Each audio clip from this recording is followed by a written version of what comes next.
नमस्कार, मैं रवीश कुमार। अगर आप बिहार में रहते हैं, संयोग से हिंदू हैं और नहीं जाग पा रहे हैं तो चिंता मत कीजिए। आपको जगाने के लिए आए हैं गिरिराज सिंह। जाति पाति की करो विदाई, ना कोई दूरी ना कोई खाई, हिंदू हिंदू अपना श्री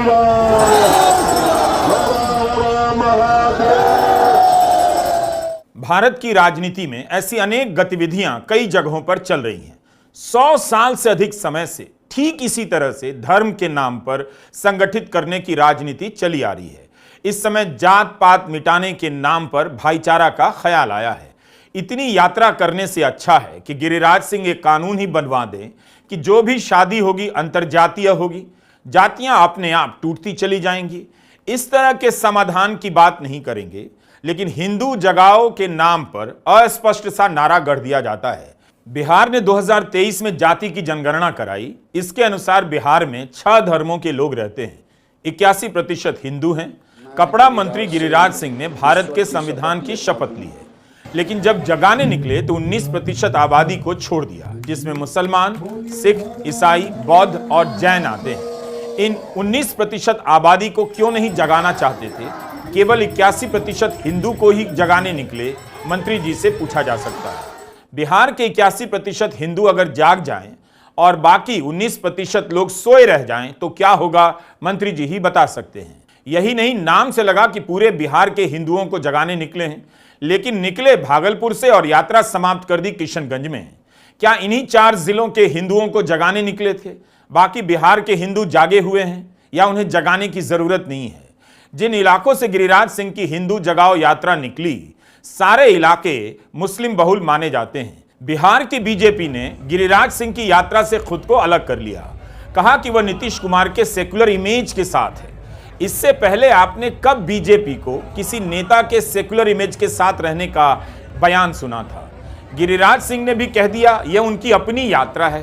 पहले तो कहा कि हिंदुओं को संगठित करने तक यात्रा चलेगी। इस बयान से लगा लंबी यात्रा पर निकल चुके हैं, मगर 5 दिन में ही यात्रा समेटकर दिल्ली लौट आए। बिहार में करीब 3.25 करोड़ लोग गरीब हैं, बेहद गरीब।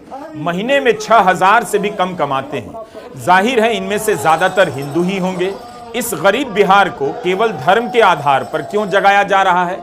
इनमें से जो हिंदू हैं वो हिंदू जगाओ यात्रा के बाद क्या 6,000 की जगह 60,000 रुपया महीना कमाने लग जाएंगे? हिंदुओं को किस लिए जगाया जा रहा है? जाति की गणना के अनुसार बिहार की 40% आबादी झोपड़ी, टिन और खपरेल की छत के नीचे रहती है। क्या इनमें जो हिंदू हैं वो जाग जाएंगे तो उनकी झोपड़ी महल में बदल जाएगी? गिरिराज सिंह की हिंदू जगाओ यात्रा समाप्त हो चुकी है। इन 5 दिनों में कितने हिंदू जागे और जो जागे वो जागने के बाद इन दिनों क्या कर रहे हैं, इसकी जानकारी मुझे नहीं है। गिरिराज सिंह को मोदी सरकार में काफी अहम मंत्रालय मिला हुआ है। कपड़ा मंत्रालय, टेक्सटाइल सेक्टर भारत का दूसरा बड़ा सेक्टर है जहां सबसे अधिक लोगों को रोजगार मिला हुआ है। यात्रा के बाद इन तस्वीरों को देखिए। गिरिराज सिंह कपड़ा मंत्रालय में देखे जा सकते हैं। कपड़ा सेक्टर का 90% उत्पाद असंगठित क्षेत्र से आता है।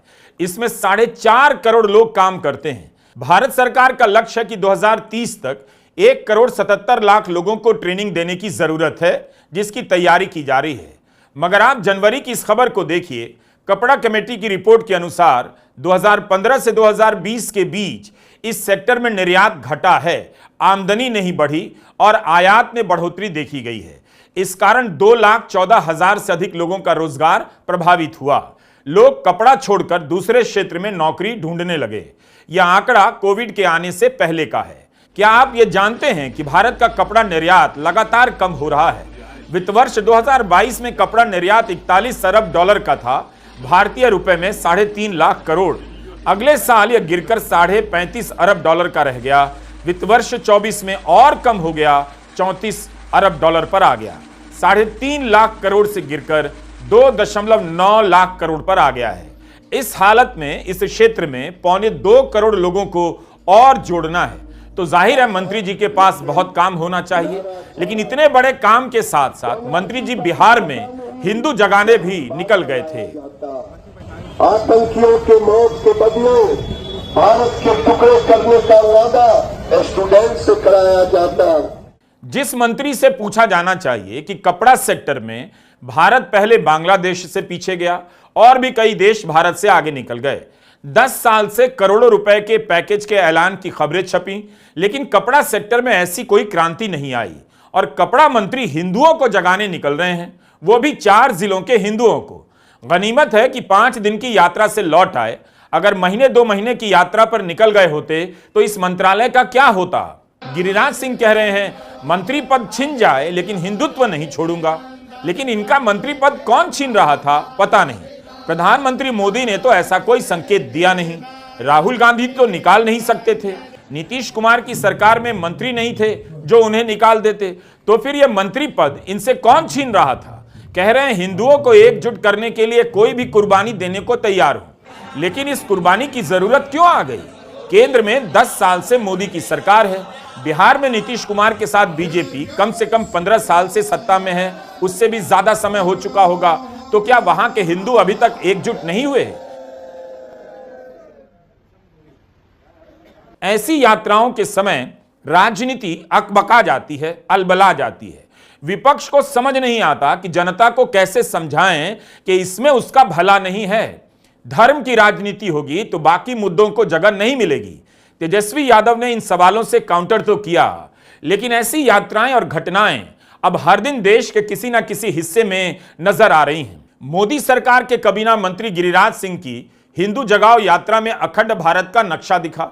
इस नक्शे का प्लान तो यही है, पाकिस्तान, उससे भी आगे अफगानिस्तान, पूरब की तरफ बगल में बांग्लादेश और उत्तर की तरफ पड़ोस में नेपाल, पूर्वोत्तर में भूटान, म्यांमार से लेकर तिब्बत को भी भारत में मिला लिया गया है। दक्षिण की तरफ श्रीलंका भी है इस नक्शे में। जिस बिहार की करीब 3.25 करोड़ जनता महीने में 6,000 भी नहीं कमा पाती है, उस गरीब जनता के पास खाने पीने की चीजें नहीं हैं, उसे अखंड भारत के सपनों से लैस किया जा रहा है। मगर यह जनता कहां फटेगी इसका पता गिरिराज सिंह को ही मालूम होगा। एक ऐसे समय में जब मोदी सरकार चीन के साथ सीमा समझौते को लेकर कामयाबी के गीत गा रही है, गिरिराज सिंह तिब्बत को अखंड भारत में मिलाने का नक्शा लेकर घूम रहे हैं। अभी तक तो उन्होंने शी जिनपिंग को ललकारा नहीं है, खैरियत है। प्रधानमंत्री नरेंद्र मोदी से भी मांग नहीं की कि वे शी जिनपिंग से तिब्बत मांग ले आएं, जो अखंड भारत में दिख रहा है। उम्मीद है हिंदू जगाओ यात्रा के दौरान बिहार का कोई जागरूक निवासी गिरिराज सिंह से पूछा ही होगा कि तिब्बत के लिए आपकी मोदी सरकार ने 10 साल में क्या किया। गिरिराज सिंह से सवाल है कि वे बिहार के हिंदुओं को जगाने निकले तो बिहार का नक्शा क्यों नहीं लेकर निकले, भारत का आधिकारिक नक्शा क्यों नहीं लेकर निकले, अखंड भारत का ही नक्शा क्यों। मैं पूछ नहीं सकता था, इसलिए बाद में यह सवाल उठा रहा हूं। आपको याद होगा नई संसद भवन में अखंड भारत के भित्ति चित्र को लेकर विवाद हो गया। इसमें अफगानिस्तान के कुछ हिस्से, पूरा पाकिस्तान, नेपाल, बांग्लादेश, श्रीलंका और म्यांमार को भारत में शामिल दिखाया गया। पाकिस्तान, नेपाल की तरफ से बयान आ गया तो भारत के विदेश मंत्री एस जयशंकर ने कहा प्राचीन भारत का यह नक्शा है।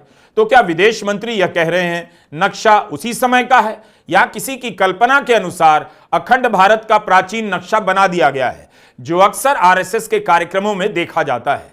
मगर भारत के पड़ोसी देश इससे खुश नहीं हुए। विदेश मंत्रालय के तत्कालीन प्रवक्ता अरिंदम बागची ने कहा कि इस नक्शे में मौर्य साम्राज्य का विस्तार दिखाया गया है और यह सम्राट अशोक के लोक केंद्रित और जिम्मेदार प्रशासन का प्रतीक है। जबकि प्रहलाद जोशी इसी नक्शे को ट्वीट करते हुए कन्नड़ में लिखते थे कि प्रण स्पष्ट है अखंड भारत। पिछले साल ही मोहन भागवत ने एक कार्यक्रम में कहा कि आज के युवाओं के बूढ़े होने से पहले अखंड भारत का सपना पूरा हो जाएगा। तो यह सपना क्या है, प्राचीन भारत का नक्शा है या भविष्य में पूरा करना है। गिरिराज सिंह हिंदू जगाओ यात्रा के दौरान बिहार के सीमांचल में एनआरसी कराने की बात करने लगे। असम में इसका भूत खड़ा किया गया। सुप्रीम कोर्ट की निगरानी में एनआरसी शुरू हुई, सैकड़ों करोड़ रुपए फूंक दिए गए और जब हो गई तो निकला कुछ नहीं। असम सरकार ने भी इससे मांगने से इनकार कर दिया। इसके बाद दोबारा एनआरसी नहीं हुई। लेकिन बिहार में गिरिराज सिंह किस आधार पर एनआरसी की बात करने लगे? क्या मोदी सरकार ऐसा कुछ करने जा रही है? पूर्णिया, अररिया, किशनगंज में आबादी का भूत खड़ा किया जा रहा है। इसी भूत के जाल में असम दशकों तक फंसा रहा, मिला कुछ नहीं। अगर गिरिराज सिंह को एनआरसी जैसी किसी चीज में इतना ही यकीन है तो इन्हें संयुक्त राष्ट्र में जाकर पाकिस्तान और बांग्लादेश में भी एनआरसी कराने की मांग करनी चाहिए। इसी बहाने वे लोकल से ग्लोबल लीडर भी हो जाएंगे। बिहार की अनेक समस्याएं हैं, उनके समाधान को लेकर गिरिराज सिंह को यात्रा पर निकलना चाहिए था। क्या कोई भी नहीं जानना चाहता कि गिरिराज सिंह की यात्रा से जो हिंदू जागा है उसे क्या मिलता?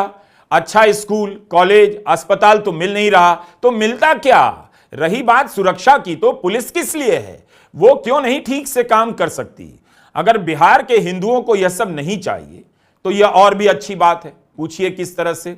स्कूल, कॉलेज बनाने में सरकार का पैसा फालतू का बर्बाद नहीं होगा और सरकार का काम भी हल्का हो जाएगा। हिंदू का काम जागने से पूरा हो जाएगा। क्या आप जानते हैं कि बिहार के ग्रामीण सामुदायिक स्वास्थ्य केंद्रों CHC में सर्जन के 278 स्वीकृत पद हैं, लेकिन उन पर 70 सर्जन ही काम कर रहे हैं। 204 पद खाली हैं।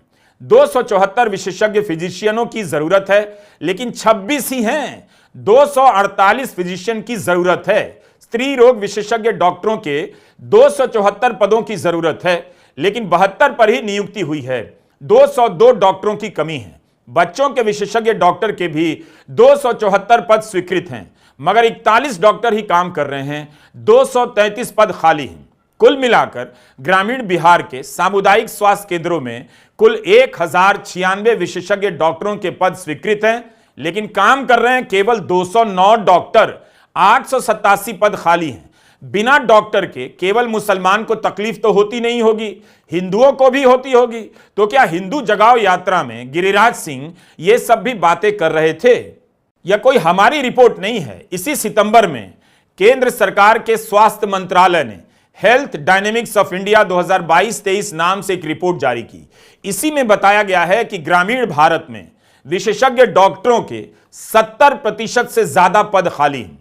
कितने सारे जरूरी काम हैं जिन्हें दिन रात जुटकर किए जाने चाहिए, लेकिन भारत सरकार के एक मंत्री हिंदू जगाओ यात्रा निकालने गए। कम से कम घटिया अस्पताल दिखाओ यात्रा निकाल देते, घटिया स्कूल दिखाओ यात्रा निकाल देते, घटिया सड़क दिखाओ यात्रा निकाल देते। 100 साल से हिंदी प्रदेश सेम टू सेम राजनीति में फंसा हुआ है। वही अतीत का हिसाब। इस राजनीति ने हिंसा की जमीन ही तैयार की, लड़कों को दंगाई बनाया, स्कूल और अस्पताल नहीं बनवाए। यात्रा समाप्त हो चुकी है, मगर ऐसी यात्राओं का असर दूर तक रहता है, देर तक रहता है। नींद की बीमारी से दुनिया परेशान है। नींद आ नहीं रही और मंत्री जी जगाने की यात्रा पर निकल जा रहे हैं। आज ही फॉरेन मेडिकल ग्रेजुएट ने लिखा है कि अस्पतालों में इंटर्नशिप के दौरान उनसे 24 से 36 घंटे की शिफ्ट कराई जाती है। सोचिए क्या हालत होती होगी। और उन्हें भत्ता नहीं दिया जाता है। ऐसी तकलीफों को नेता नहीं उठाते और मीडिया है नहीं। सारे मुद्दे मैं ही उठा दूं यह संभव भी नहीं। एक अखबार में दर्जनों संवाददाता होते हैं, एक चैनल में इतने ही। उनकी भरपाई मैं अकेला नहीं कर सकता, इसलिए बहुत से मुद्दे नहीं उठा पाता। साफ साफ कहना पड़ता है मैं नहीं उठा सकता। और भारत की राजनीति कहां फंसी है? हिंदू जगा रही है। उस राजनीति में भी यही लोग लगे हैं जो मुझसे मुद्दे उठाने के लिए कहते हैं। नमस्कार, मैं रवीश कुमार।